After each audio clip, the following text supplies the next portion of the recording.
जय श्री कृष्णा। कथा कहानी चैनल में आपका स्वागत है। वैकुंठ चौदस की कथा। श्री गुरु पद वंदी कर चरणा चितधार, धर्मराज की शुभ कथा कहूँ मति अनुसार। प्राणीन को फल देत जो पाप पुण्य अनुसार, उनकी कथा अनूप यह मंद मंगल दातार। एक समय नेमी चाणक्य बन के सोनकादिक 88,000 ऋषि गण इकट्ठे होकर अपनी भलाई के लिए विचार कर रहे थे। श्री सूत जी महाराज वहां पधारे। श्री सूत जी महाराज के आते देखते ही सारे ऋषिगण उठ खड़े हुए तथा उन्हें बड़े ही आदर सत्कार के साथ पधारों से सबसे ऊंचे आसन पर बिठाया। इसके पश्चात उनसे कई जन कल्याण की बातें पूछने लगे। श्री शौनक ऋषि बोले कि हे सूत जी महाराज, कृपा करके आज आप हमें धर्मराज की कथा श्रवण कराइए तथा साथ ही उनके विधि विधान का महत्व भी समझाइए। यह सुनकर सूत जी महाराज बोले, हे ऋषियों, आपने जो जन कल्याण के भावना से यह बात मुझसे पूछी है, आप लोगों को संक्षेप में कह देता हूँ। हे ऋषियों, सतयुग में बीत जाने से तथा त्रेता युग से प्रारंभ के महोदयपुर नामक विशाल नगर था, जहाँ ब्रभुवाहन नाम का राजा राज्य करता था। वह बड़ा दयालु, प्रज पालन, परोपकारी और गो ब्राह्मण की सेवा करने वाला था। एक बार वह वन में आखेट करने गया तो उसने कहा, यह ऐसा हिरण देखा कि जैसा पहले कभी नहीं देखा था। राजा ने ऐसे सुंदर मृग को मारना उचित न समझा और बिना ही शिकार किए वापस घर लौट पड़ा। रास्ते में उसे एक विप्र कन्या मिली जो ईश्वर की आराधना में लीन हो रही थी। राजा ने उससे पूछा कि हे कन्या, तू ऐसी आराधना क्यों कर रही है? वो बोली कि हे राजन, मैं संयोग वर तथा सुख और प्राप्ति के लिए ऐसा व्रत कर रही हूँ। तब राजा ने हरि प्रेरणा से हरिदास नामक एक महान विद्वान के साथ उसका विवाह करवा दिया और खूब धन संपदा देकर विदा कर दिया। गुणवती ऐसे सुंदर विद्वान पति को पाकर आनंद पूर्वक रहने लगी। हरिदास ने गुणवती को प्राय सभी देवी देवताओं की भक्ति तथा आराधना के मार्ग बतलाए, पर धर्मराज की आराधना एवं भक्ति का मार्ग नहीं बतलाया। जब वृद्ध होकर गुणवती के प्राण छूटे तब धर्मराज दूत अपने प्राणों को धर्मराज के सम्मुख ले गए। गुणवती ने देखा कि धर्मराज जी की पूरी सर्व धातुओं से परकोटे से घिरी हुई हैं और उसके चारों ओर ऊंची ऊंची दहलियां के दरवाजे बने हुए हैं, जिसमें से पूर्व के दरवाजे में सोने की, उत्तर के दरवाजे में हीरे पन्नों की, पश्चिम के दरवाजे में चांदी तथा दक्षिण के दरवाजे में सर्व धातु की निशानियां लगी हुई हैं। गुणवती ने बड़े ही कष्ट से निशानी को चढ़कर धर्मराज के पूर्व में प्रवेश किया और उसने अत्यंत मनोहर धर्मराज के मंदिर को, वहाँ के विशाल ठाट बाट को देखा। इसके बाद दूत उसे धर्मराज जी के सम्मुख ले गए और एक विशाल रत्न जड़ित सिंहासन पर विराजमान थे और प्राणियों का लेखा जोखा ले रहे थे। गुणवती धर्मराज जी के विशाल तथा तेजस्वी रूप और उसके भयानक दूतों को देखकर भयभीत हो उठी और कांपने लगी।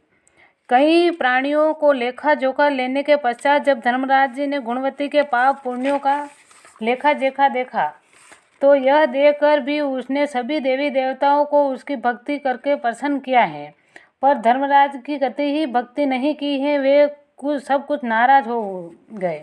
धर्मराज जी को इस तरह नाराज देखकर गुणवती ने पूछा कि हे महाराज, आपके मन में ऐसी क्या बात आई है कि जो आप मुझसे नाराज हो गए हैं? धर्मराज जी ने कहा कि हे गुणवती, तूने सभी धर्म कर्म किए हैं और सभी देवताओं की आराधना व पूजा की है, पर मेरे लिए तूने कुछ नहीं किया है। बस यही बात मेरे मन में आ रही है। हे गुणवती, तू बता, यह सत्य है या नहीं? यह सुनकर गुणवती ने कहा कि हे महाराज, मैं आपकी भक्ति तथा आराधना का मार्ग नहीं जानती थी, इसलिए उन्हें नहीं कर सकी। सो यदि आप मुझे वापस जीवन दान दे और अपनी भक्ति का मार्ग बतलाने की कृपा करें तो वह भी कर पाऊँ। यह सुनकर धर्मराज जी बोले कि हे गुणवती, मैं अपनी भक्ति तथा पूजा का विधि विधान तुम्हें बतलाता हूँ। हे गुणवती, सूर्य उत्तरायण होने के समय मकर संक्रांति के पर्व से मेरी भक्ति यानी कथा तथा पूजा शुरू की जाती है और दूसरी मकर संक्रांति आने पर समाप्त की जाती है। इस बीच मेरी आराधना करने वाले प्राणी को प्रातः उठने के बाद नियमानुसार नहा धोकर प्रेम पूर्वक मेरा भजन पूजन तथा शक्ति नाम जप करना चाहिए। इस प्रकार बिना कुछ खाए पिए 1 वर्ष तक मेरी कथा या कहना या सुनना चाहिए, जिसका जो इसे पुण्य और परोपकार करते रहना चाहिए।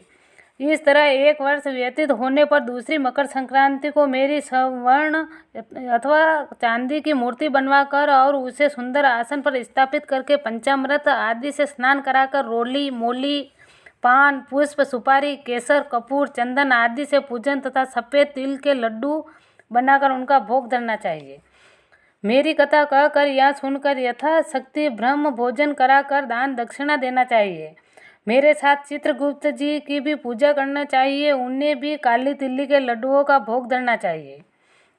दान के स्वर्ण या चांदी की मूर्ति तथा मेरे द्वार पर सुविधापूर्वक चढ़ने से निमित्त चांदी या सोने की निशानी, मोतियों का अभाव से अनाज से भरी हुई चांदी या बाँस की छाबड़ी, बाँस की छड़ी, छतरी, डोरी, गुड्डी, खड़ाऊ, 5 वस्त्र, चूड़ा, काजल, टिक्की, दर्पण तथा इसके सिवाय भी बन सके जो पंचपात्र, आसन, गौमुखी, माला, थाली, कटोरी आदि चीज़ें सुपात्र व गरीब ब्राह्मण को भोजन कराकर देना चाहिए। इसके सिवाय बन सके तो धर्मराज जी के निमित्त अश्व और कपिला गऊ और चित्रगुप्त जी के निमित्त काली गाय का दान करें तथा धर्मराज जी के निमित्त आसन, सिंहासन, आभूषण आदि का भी दान करें। हो सके तो गौ दान करने वाली गाय को सोने के सींग, रूपा के खूर व तांबे के पीठ बनाकर दान देवे। हे गुणवती, यह विधान जो मैंने बताए है, जिसकी शक्ति इससे अधिक देवे, हो सके तो अधिक दे और जितनी शक्ति कम दे होवे तो शक्ति देवे। इस तरह कथा का तरीका बतलाकर धर्मराज जी ने अपने दूतों से कहा कि हे दूतों, इस गुणवती के प्राणों के वापस मृत्युलोक में ले जाओ।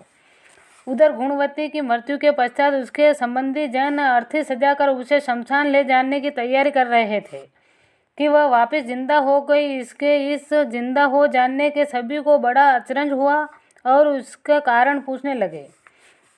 गुणवती ने सबको सारी कथा कह सुनाई और धर्मराज जी के व्रत की कथा व विधि विधान का वर्णन किया।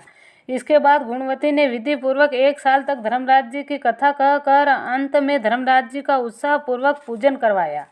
वह दान पुण्य किया जिससे धर्मराज जी को अति प्रसन्न हुए और गुणवती सानंद स्वर्ग में प्राप्त हो गई।